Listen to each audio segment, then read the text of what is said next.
don't have too much of a presentation. I've put together some visuals to remind me about what I'm going to speak today. And I will share some thoughts, some angst, and some ideas, and I hope you benefit from that. So burning down without burning out. How many of you have worked on agile projects? Okay, so what is a burn down chart?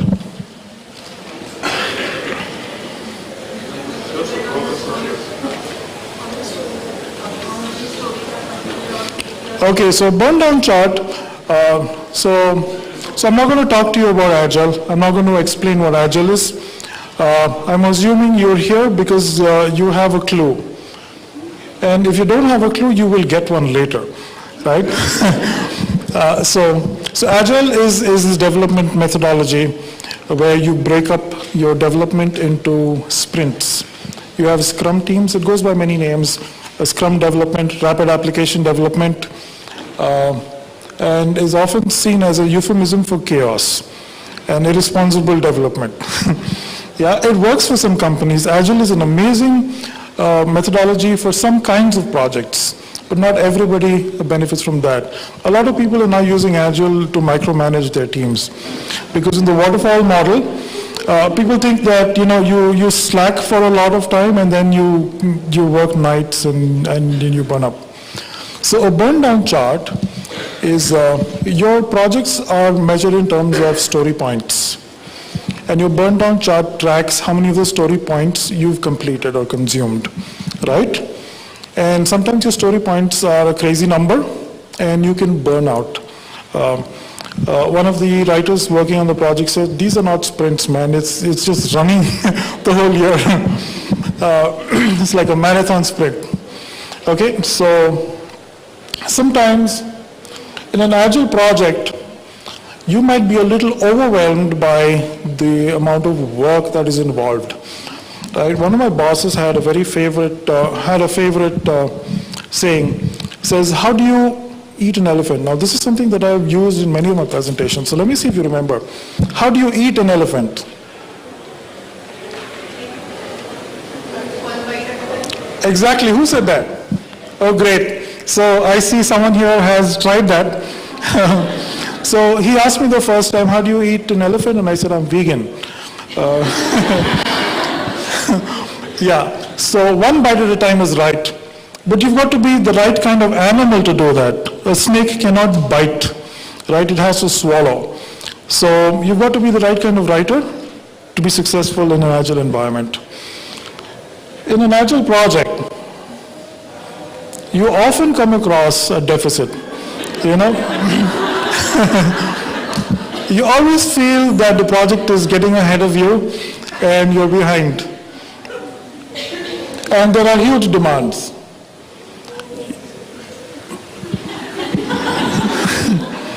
Right? Yeah, so there are huge demands. Now in an agile project, we had a project that we worked on, and we had two writers. They had about 2,000 and something points to cover. We did not have the intermediate releases. It just became one long release. The customer gave us a lot more requirements. They added people to the development in QA, but we couldn't do that with writers. Why couldn't we do that with the writers? Because you can get dev and QA really quickly. You can get people on contract. You give them a requirement and they start coding in a matter of days. Once you get a budget for the writer, it takes about 3 to 6 months to hire the right person. Get them trained, get them on the job, and then before they start being productive, your release has gone out. And meanwhile, you have new people on the team to take care of. That's an extra overhead. So that didn't work for us. And we had the people to work with, and engineering insisted, and this is basically what my presentation is about. All of that, the rest is just narrative. Engineering insisted that they deliver documentation at the end of every sprint. How many of you do that on your project? So I went online, I raised this question, I asked people, how many of you do that? And I also wanted to see their documentation. Now the problem with delivering documentation at the end of every sprint is you end up with pretty shitty documentation. The reason is this. you start off with an idea. You don't start off with software, right? You start off with an idea. Your engineers are given an idea that they're supposed to implement with programming. They start programming, and by the time it gets to QA, they probably have got someplace. If you work with a database-based system, until QA populates the application with data, you just see empty forms. You don't know how it works, right? So if you have a 2-week sprint, you've probably gone halfway through the second sprint before you actually see something. All of your writing is squeezed into 3 days. And then they say, you have to go for the planning and grooming, and you have to go for stand-up meetings and all of that. Stand-up meetings have very little to deliver. It's all about what they could do and what they couldn't do, right? So at the end of the sprint, you have the kind of writing that you can squeeze into 3 days or 2 days, and that's it. And then you're so busy running behind the next sprint that you probably don't go back and correct that. So I went and asked them if we could dissociate, we could change our definition of done, right? And engineering said, no, you have to, we're doing demos at the end of the sprint, you have to do demos at the end of the sprint. And that was what they insisted on. And then we ran into trouble because we were slipping every sprint. We would deliver a week late, and that was a problem for the program management. So you need to draw boundaries, right? You don't have to be rude about it, but you need to draw boundaries between your department and other departments. They are focused on delivering to the best of their capabilities. You need to do what you need to do in order to make sure that your deliverable works, right? So one of the main things that we wanted to establish was that we would not deliver documentation at the end of every sprint. So when do you deliver documentation?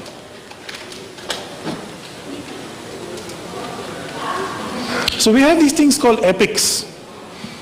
An epic is a feature level activity which is broken up into fragments that they push into sprints, right? If you associate with the epic, you can do a lot more stuff. Like the pretty lady said earlier today, you have to document for the customer. You document usage. You don't document your software. If your user documentation ends up being a narrative on the user interface, you're documenting the obvious, and nobody benefits from that. It's a waste of time.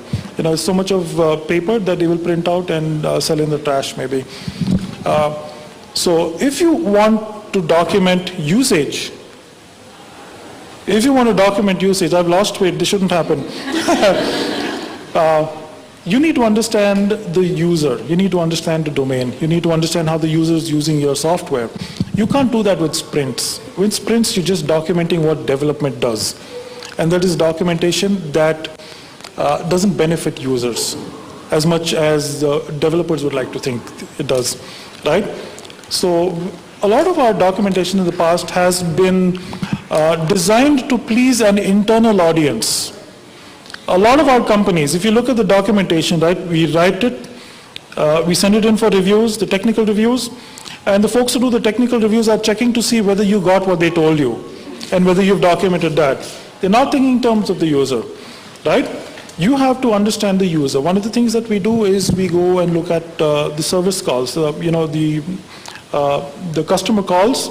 We look at that database, we do a trends analysis, we look at areas in our documentation that we can improve in order to serve the customer better. We try to understand, we started working with personas. Okay, so we've built personas. Personas are like these imaginary friends you had in childhood, and right? And we imagine that our users are like this. This is the kind of music they listen to, this is the kind of food they eat, and this is how they use software. One of the things that I'm trying to institute in this place is one thing I talked about earlier, is to have a user group that you can mail to, right? So you have users there on the other side of the persona alias that you can send questions to and they will answer. Then you have a 3D walking, talking user that you can talk to and they will respond. All of that doesn't fit into a sprint, right? So we had this discussion and they said, no, but the agile methodology is dictates that you deliver documentation. So I went and read. When I need to do stuff, the first thing I do is read. Okay, I'm jumping the gun here. right? So I made sure we made our point, and then we had to explain the values as well. Yeah, this slide, oh, pointing the wrong way. I'm not going to get into the little boxes. So this is what I put the slide in for, right? You have to articulate the organization value of what you're doing. If you're going to make a change, that change has to give them more value than they got before, right? It's hard for that to break. It's hard for you to break that into the system because on the one hand, you have to convince dev and the project management that this is going to improve documentation. On the other hand, you have to make sure that your writers are capable of delivering value as well. Right? From a management perspective, it's like the Dolby system.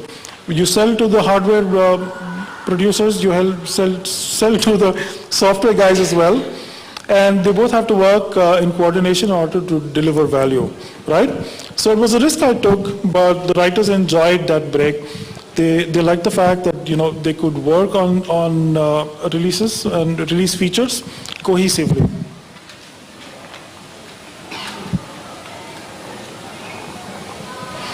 So in the reading that I did, this is not moving. Okay, it moved. Yeah, this is something that I came upon in one of the books on Agile methodology. And this is written by one of the founders of Agile methodology. And he says, document stable concepts, not speculative concepts, and thereby document as late as possible in the life cycle of the product. Right? We've had complaints from the writers before that there was a lot of rework. You write something in the first sprint, and if there are 15 sprints, right, by the time it reaches the 15th sprint, a lot has changed because a lot of the stuff that they put in the beginning didn't work. And you just have to write to show people that you're sweating and, you leave blood stains on your desk to show them that you're actually earning your pay. But a lot of that stuff goes into the trash can by the time you reach your last sprint. There are some features that you develop in one sprint or two, right? And you might be able to document it because if you can develop it in one sprint, then it's pretty simple. The other thing about the relationship between software development and documentation is that it's asymmetric and it's asynchronous, right? You could write tons of code and then document it in 2 lines. How much code do you think went into Google search, right? And what's the documentation you have there? You have, I'm feeling lucky. How long did it take to write that? Must have taken a while to figure out what to put over there. And, right? And there are some times you can go and make one small validation change and that throws a spanner into the works for a lot of procedures. So you can't really associate development with documentation on a one-to-one basis. You have to have your own plan. You have to look at what matters so that you can deliver what you deliver. Yeah. So the first time I got food in the US, right? I place my order and the guy leans over to me and says, "For here to go." And he had a Spanish accent. And I said, "I don't know why you're calling me that, man, but yeah, but I don't get it. Is that Spanish?" He says, "No, are you having it here or are you taking it with you? Or is it to go?" So I got that, right? So we usually call them takeaways. So I used to go so I could talk about that. So takeaways that you might want to retain with you. Understand the problem, right? Before you solve any problem, you have to define the problem. There is a tendency in the software industry to slap on best practices without understanding a problem. You say, let's improve documentation by 20% this year. Let's get data, right? So you need to understand the problem to see whether data will solve it or complicate it even further. Understand the problem, state the facts. Go to those folks, state the facts as you see them. They can try to correct you. But if you've got your facts right, and if they've got their facts right, then there's a little conflict management that you need to work out. There's a great conflict management tool by Eliyahu Goldratt. It's called the Conflict Cloud. I will post that on Facebook, on the Facebook group sometime. I'll send a link to that. It's a great conflict management tool. It's about people who have conflicting facts and conflicting ideas, and then you go into the assumptions below that, and then you can explore those assumptions and arrive at the facts that are true. Present a solution. Okay, don't go there with a problem and give everybody a homework, right? Don't put your monkey on their back. You keep your monkey with you, train it, and present a solution. Most people want to sanction a solution. Your boss wants to approve a solution. You go to your boss and say, you go to your manager and say, I have this problem. They will say, okay, we'll think about it. And you can be sure they're not going to. Unless, their neck is on the line too. So if you go to them with a problem and a solution, and so I see people looking at their managers here. Yeah. So this is a secret we don't tell you. If you go to them with a solution that is workable, you get a brownie point with your manager.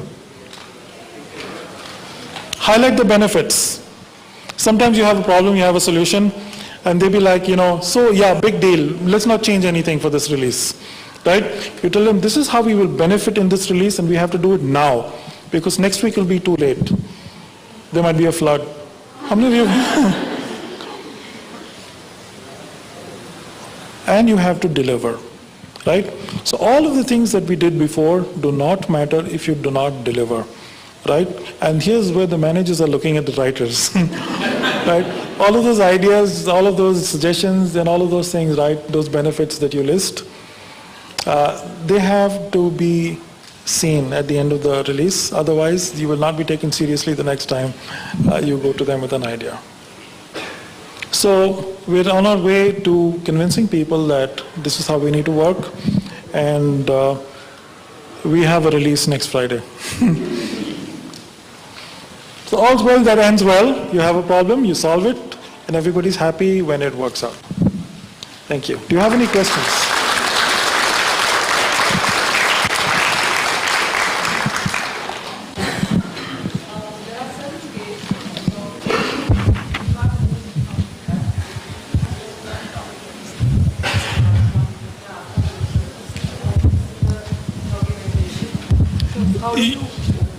You're talking about the definition of done. I completely agree with what you said. Yeah. For example, in Sprint 1, I don't think you see anything new from the previous release.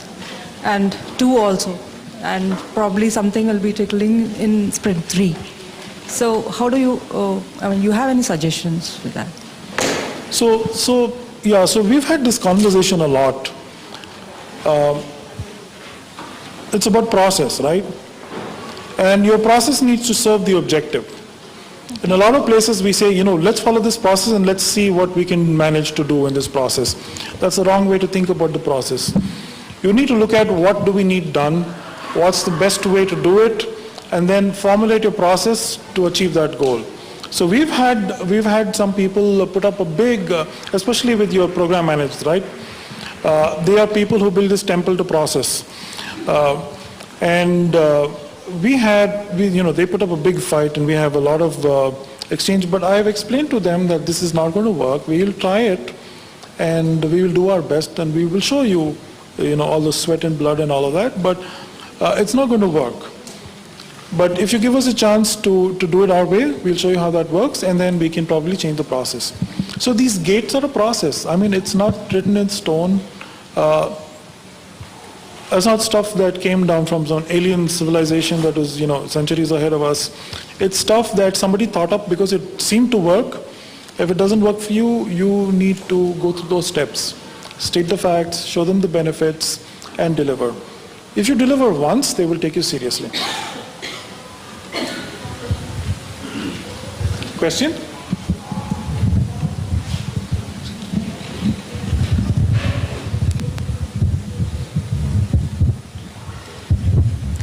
I have worked with Agile for a while, and you say that it doesn't work. I have seen it doesn't work. what you say is right. However, there is a situation for us that the development is happening in the sprints. And if we do not at least gather the information during those sprints, it's not coming back. Actually, those people who are actually going through those sprints and who are the so-called subject matter experts, they won't be around once the sprint is over.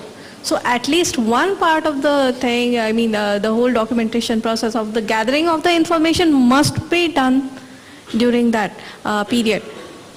Otherwise that information is forever lost. Those people will not be available the same information. You are the only repository of the information that they have. They are banking upon you to capture the information. And if you say I have to wait until the very end and document it later, even you will forget something. You have to be there and gather the information at least. Not write or structure it just as it, but at least keep gathering the information. That is necessary. So that's, I would like So you've heard the question, right? She has a mic.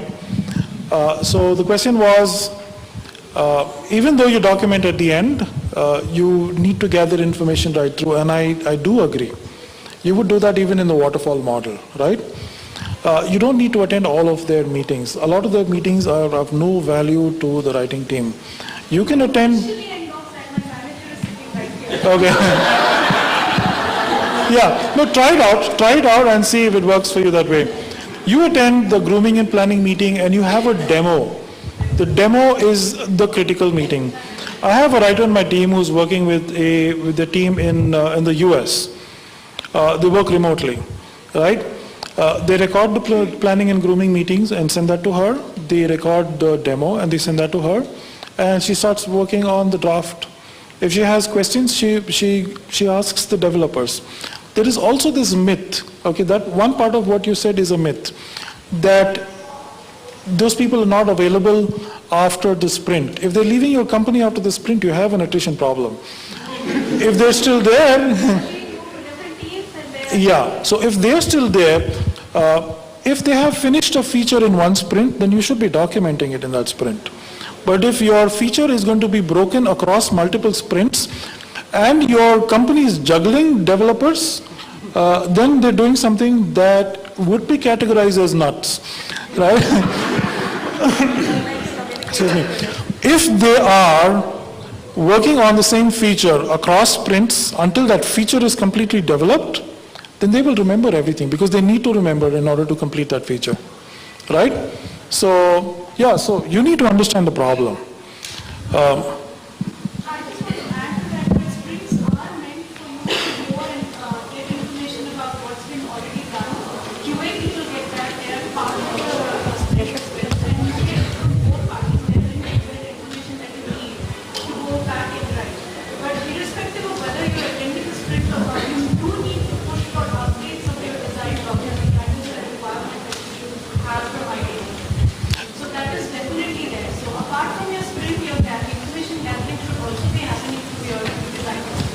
Exactly, and the Agile methodology actually mandates that. The documentation that they talk about being completed at the end of the sprint is development documentation, not user documentation. So the Agile methodology is a methodology purely for software development. It does not cover user documentation. And I had to read through a few books. I asked these people for the books on Agile development. I read the books that they recommended. And then I showed them the facts from there. So if you read the books and you get the facts right and you're able to present them, I think they will agree. But then what matters is delivery, finally. Can we take it offline, please? Just one question.